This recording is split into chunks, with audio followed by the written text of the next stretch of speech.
This is the story of number 50 Berkeley Square, which has become to be known as the most haunted house in London. It is apparently haunted by a nameless horror, a brown, shapeless mass but with visible tendrils, which not only terrifies those who see the manifestation, but some have even succumbed to insanity and even death.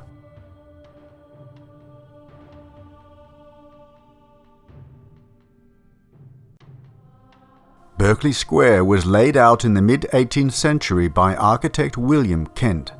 Located in the West End of London, the buildings and sculptures that can be found about the square were designed by such prominent figures as Alexander Munro and Robert Adam. The square has been home to a number of famous people, including Sir Winston Churchill, Prime Minister of the United Kingdom, and Robert Clive, who secured India and its wealth for the British Crown.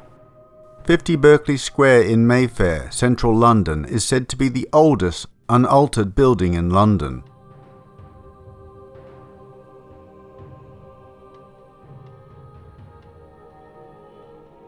It was also once the home of George Canning, who served as Prime Minister of the United Kingdom in 1827. It's said during his tenure living at the townhouse, Canning had heard strange noises in the night and experienced recurrent nightmares, but didn't talk about it publicly for fear of being scoffed at.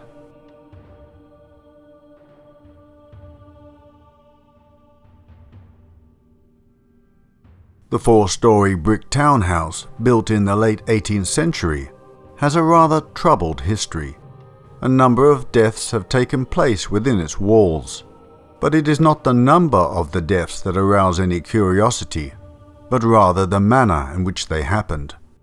Quite a few people are said to have perished due to sheer fright by a horrific entity that claims the building as its lair.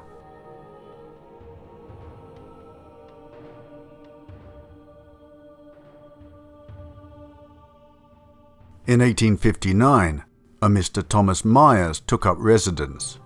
Mr. Myers was soon to be married to a fair young lady whom he had long courted. He wanted her to feel very much at home. With ardent energy, he made every preparation to receive his bride in it. Ordered carpets, pictures, china, everything. But a few days before the day fixed for the wedding, the lady to whom he was engaged jilted him and married another man. And so, with abject misery, Mr. Myers gave up on society. He sent the tradesmen away before the interior decoration was complete. Some of the carpets were not even unrolled, and remained for years tied up, just as they were when they left the warehouse. The heartbroken Mr. Myers locked the doors and drew the curtains, and became a recluse.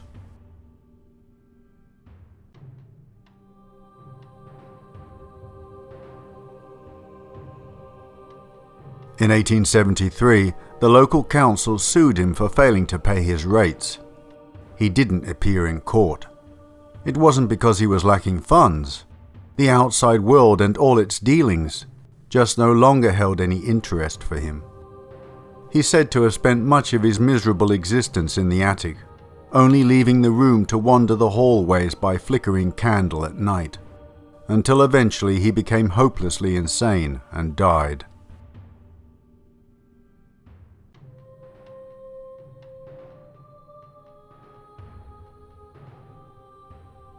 After his death in November 1874, his sister was left the lease on a house that was gloomy and neglected. She had a comfortable home of her own in Tilney Street, and so 50 Berkeley Square stood empty and dark until 1884. Whatever entities gloated inside the property, they did so without human company. When the lease ran out, I bet the sister was happy. The house was bought by Lord and Lady Selkirk.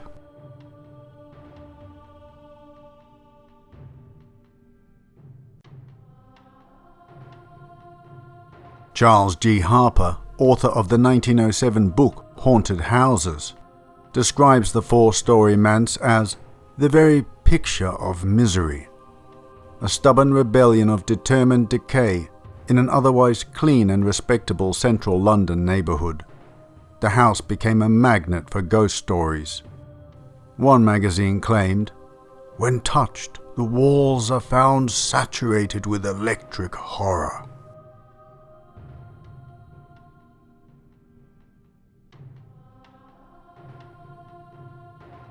In 1874, The Muses of Mayfair was published. Not long after, an article was printed about the property, describing the house to be in a state of great decay, with windows caked and blackened by dust, full of silence and emptiness, and yet with no notice about it anywhere that it might be had for renting. This is known as the haunted house in Berkeley Square.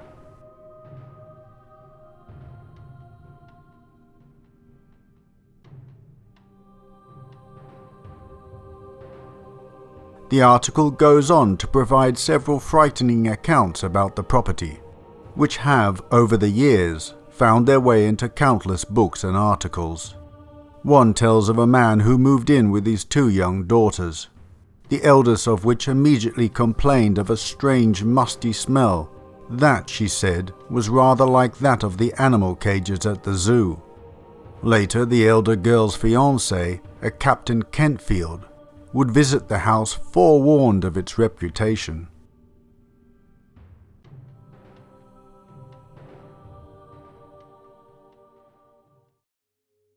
This Captain Kentfield decided he was brave enough to withstand the horrors of that haunted room.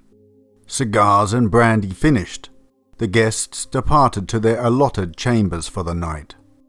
Approximately 30 minutes after Captain Kentfield climbed into bed, the other occupants heard a terrible scream and the sound of a gunshot.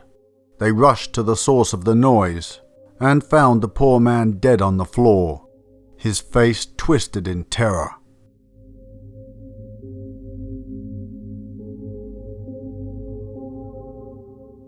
People who have stayed in this attic room overnight have witnessed a strange brown mist, which certainly does not give off a benevolent energy, and succeeds in terrifying all those who have had the misfortune of encountering it.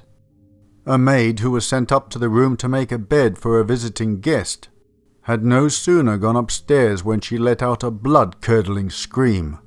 The other servants rushed to her aid and found her collapsed on the floor, muttering to herself, "Don't let it touch me." She died in hospital the next day.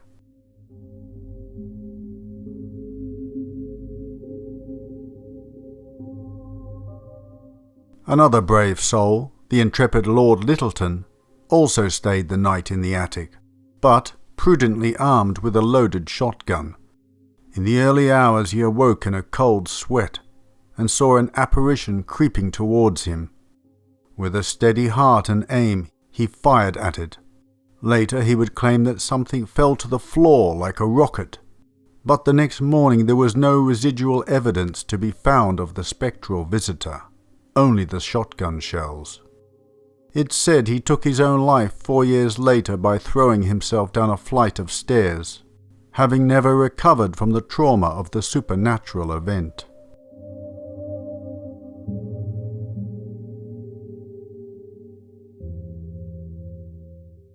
One of the most well-known stories concerning the paranormal phenomena inside 50 Berkeley Square is the tale of 2 penniless sailors who broke in during a period when it was empty, in need of a place to stay.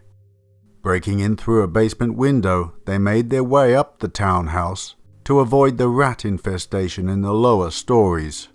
Bedding down in the attic without any knowledge of its infamy, they were awoken in the night to the sound of footsteps creaking up the stairs.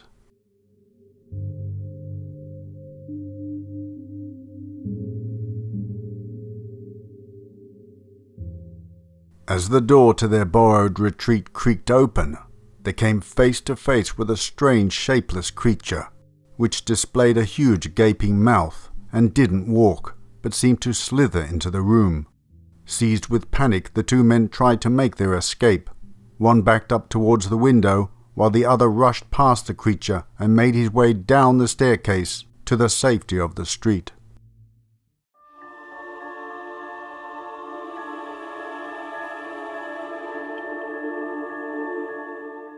The sailor who made it to safety returned with a police officer. They cautiously entered the room, only to find the window smashed. Looking out, they saw the lifeless body of the sailor's friend impaled on the iron railings below. Was the terror of what he saw enough to make him smash his way through the window? Or did the manifestation harness enough energy from the man's fear to force him to his death?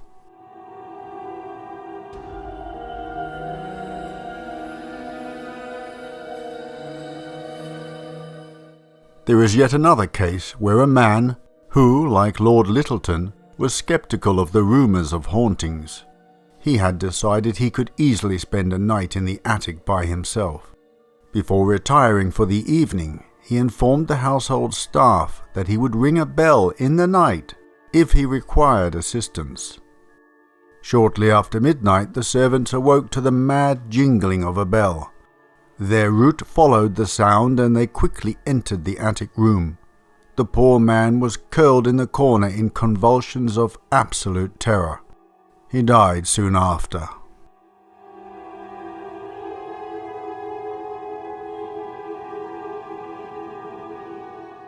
Yet another legend passed down tells that the attic is haunted by the spirit of a young woman. In 1789, long before Mr. Myers shuffled the corridors miserably, there was an occupant of the house named Adeline, who, in the depths of despair, killed herself by jumping out of the top-floor window after being continually abused by her uncle. Yes, my friends, the very same attic room.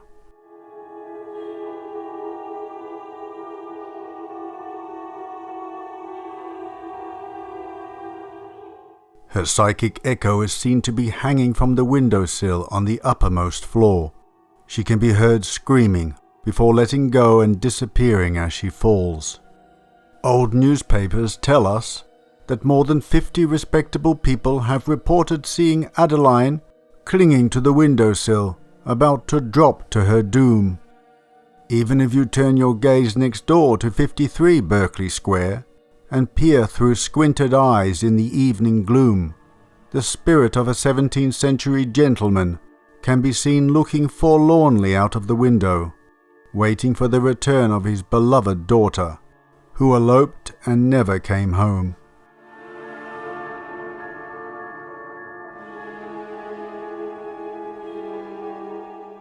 After the 1930s, the hauntings seemed to die down, and tales of the paranormal disturbances passed into folklore, though to this day many theories are passed around on what the resident manifestation could have been. Some suggest it was a combined cluster of malevolent entities. Others believe it to be a demon, while others still attribute it to extra-dimensional beings.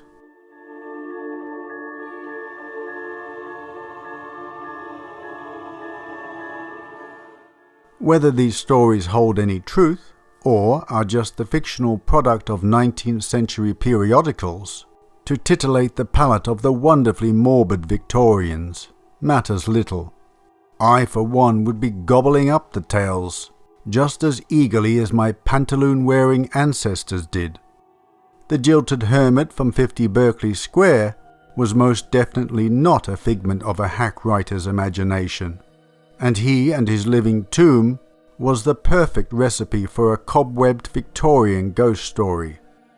Just to be able to flit back through time, and there, standing by a hissing gas lamp, catch a glimpse of Mr. Myers flickering past a grime-caked window. Hang on, Dickens, were you there too? Was that how Miss Havisham came to be?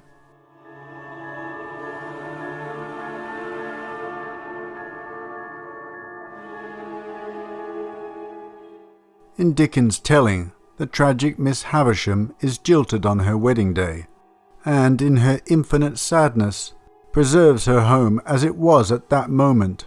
She lives out her life dressed in her bridal gown, with all the clocks stopped at 20 minutes to 9. Everything in the room had stopped, like the watch and the clock, a long time ago, Dickens wrote. Without this arrest of everything, this standing still of all the pale decayed objects, not even the withered bridal dress on the collapsed form could have looked so like grave clothes, or the long veil so like a shroud.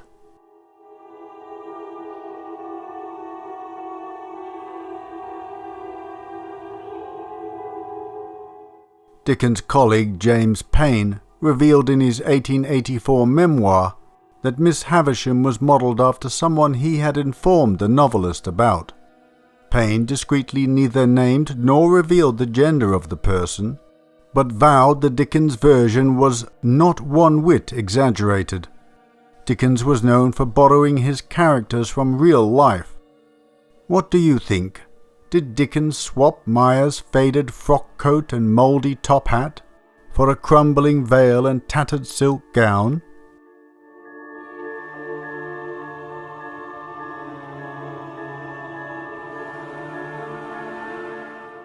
I had been shut up in these rooms a long time. I don't know how long. You know what time the clocks keep here.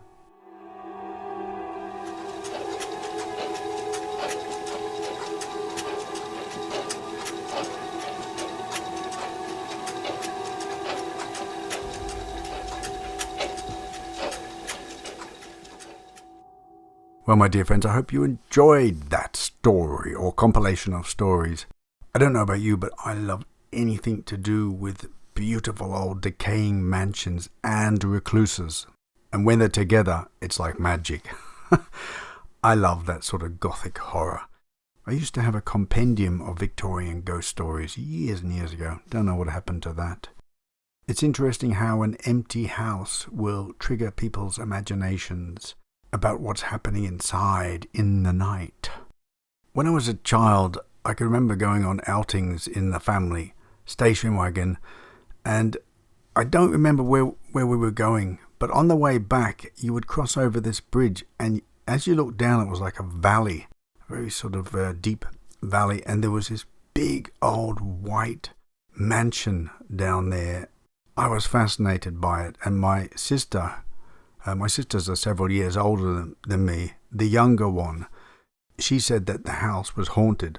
And I know for a fact she'd never been in it, but I was convinced it was haunted too. So that sort of stuck in my mind, this haunted mansion down there in the valley. I've no idea what this place was, what it was called, where it was. It's just stuck in my memory. Also, my sister's library full of horror books from the 1970s, paperbacks. I'll get to that in a minute. I found some of the covers that I do remember as a kid that fascinated me. But it's mostly, I think, the imagination that stirs when you see an empty house that's been empty for a long time. When you're a child, you think it has to be haunted. It has to be. So whether 50 Berkeley Street was actually ever haunted, we'll never know, will we?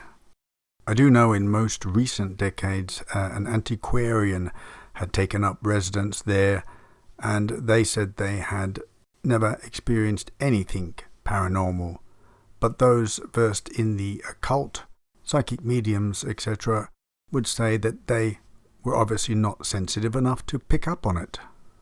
I don't know, I've never been to the property, so I can't say.